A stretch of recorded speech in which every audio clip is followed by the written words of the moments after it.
Have you ever noticed something strange? You get a raise, your income goes up. Maybe you even start making more money than you did a few years ago. But somehow, you still feel broke. Your bank balance doesn't look much better. Your bills somehow feel bigger. And the moment your paycheck arrives, most of it already has somewhere to go. So what happened? Did your money disappear? Not exactly. The uncomfortable truth is this. Sometimes the problem isn't how much money you make.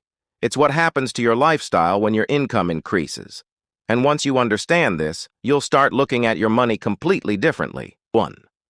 Your lifestyle grows with your income. Imagine someone earns $3,000 a month. They have a modest apartment. They drive an older car. They cook at home. They don't travel often. They don't have expensive subscriptions. Then one day, their income increases to $5,000. At first, they think, finally, now I can breathe. But slowly, things start changing.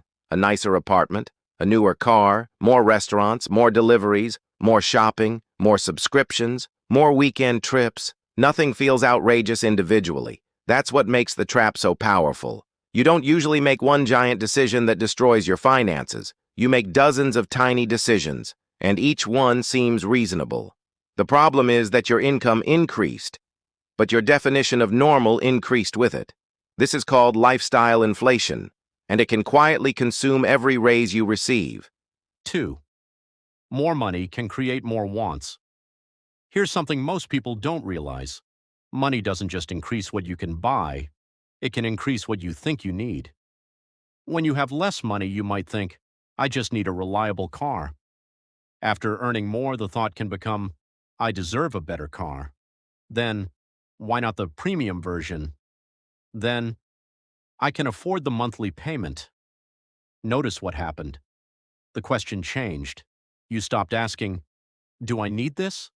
And started asking, can I afford the payment?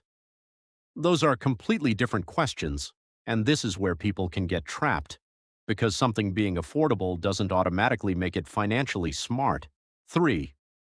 The monthly payment trap. One of the easiest ways to make an expensive lifestyle feel normal is to think in monthly payments. A $40,000 purchase sounds huge, but someone might say, it's only $600 a month. Suddenly it feels manageable.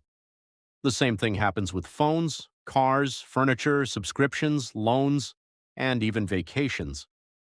Instead of looking at the total cost, we focus on the monthly number. But your bank account doesn't care whether something feels small every month. It only cares about the total amount leaving it. And when you have several small payments at the same time, they stop being small. 4. Your paycheck is not your wealth. This is one of the most important ideas in this entire video. Income is not wealth. Income is the money coming in. Wealth is what you manage to keep, invest, and build over time. Someone making $150,000 a year can have almost no financial cushion if they spend nearly everything. Meanwhile, someone earning significantly less can gradually build wealth if they consistently spend less than they earn and put the difference toward productive assets and financial goals. So when you get a raise, don't immediately ask, what can I buy now? Ask, what can this extra income build for me? That single question can completely change your financial direction. 5. You may be rewarding yourself too early. There's another psychological trap. You work hard, you get stressed, you finally earn more, and your brain says, I deserve to enjoy it. And honestly, you probably do deserve to enjoy some of it. Money isn't supposed to make your life miserable, but there's a difference between enjoying your success and spending your future income before you've built your future. Imagine getting a $500 monthly raise. You could immediately upgrade your lifestyle by $500. Or you could use part of that increase to improve your financial position. Maybe some goes toward an emergency fund, some toward debt, some toward investing, and some toward enjoying life. That's a completely different relationship with money. You're not punishing yourself, you're simply making sure your future gets paid too. 6. Debt can hide the real cost of your lifestyle. Debt can make your financial life look healthier than it actually is. You might have a beautiful apartment, a nice car, the latest phone, great clothes, amazing vacations. From the outside, it can look like you're doing extremely well, but what people don't see are the payments, credit card balances, interest, loans, buy now, pay later purchases, and financial obligations that follow you every month. That's why appearances can be incredibly misleading. Someone can look rich while having very little financial freedom, and someone else can look completely ordinary while quietly building serious wealth. The goal isn't to look wealthy, the goal is to become financially difficult to break. 7. The "I'll save later" problem. Here's another reason people remain financially stuck. They keep waiting for the perfect income. I'll save when I get promoted. I'll invest when I make more. I'll start budgeting when my debt is gone. I'll get serious about money next year. But then the raise arrives, and the new income disappears too. Why? Because the habit wasn't created when the income was smaller, and habits don't automatically improve when your paycheck gets bigger. If you can't manage $3,000 responsibly, earning $6,000 doesn't magically teach you how. You have to intentionally change the system. 8. Your money needs a job. Instead of letting your entire paycheck sit in one pool of money, give your money different jobs. For example, money for necessities, money for financial goals, money for investing, money for emergencies, money for fun. The exact percentages will be different for everyone. The important thing is that your money has a purpose before you spend it. Because money without a plan tends to follow whatever feels exciting in the moment. And the human brain is very good at finding reasons to spend. 9. The real power of a raise. Let's imagine you receive a $10,000 annual raise. There are two possible futures. In the first future, you spend almost all of it. A better apartment, a better car, more eating out, more shopping, a few more subscriptions. After a year, you feel like nothing really changed. Your income is higher, but your financial stress is almost exactly the same. Now imagine another approach. You allow yourself to enjoy part of the raise, but you automatically direct another portion toward your financial goals. Now something interesting happens. Your lifestyle improves, and your financial foundation improves at the same time. That's the goal, not living like you're still broke, and not spending like you'll always be richer, but allowing your wealth to grow faster than your lifestyle. 10. Stop trying to look rich. Social media has made this harder. Every day you're exposed to people showing luxury cars, designer clothes, expensive restaurants, huge houses, exotic vacations. And eventually your normal life can start feeling inadequate. But here's the part nobody shows you. You don't see their entire financial picture. You don't see their debt. You don't see their monthly obligations. You don't see what they sacrificed. You don't see their bank account. You see the display, not the balance sheet. So don't compare your financial reality to someone else's highlight reel. Real wealth is often incredibly boring from the outside. It can look like a paid-off balance, an emergency fund, investments growing quietly, low financial stress, and the freedom to say no to things you don't want to do. 11.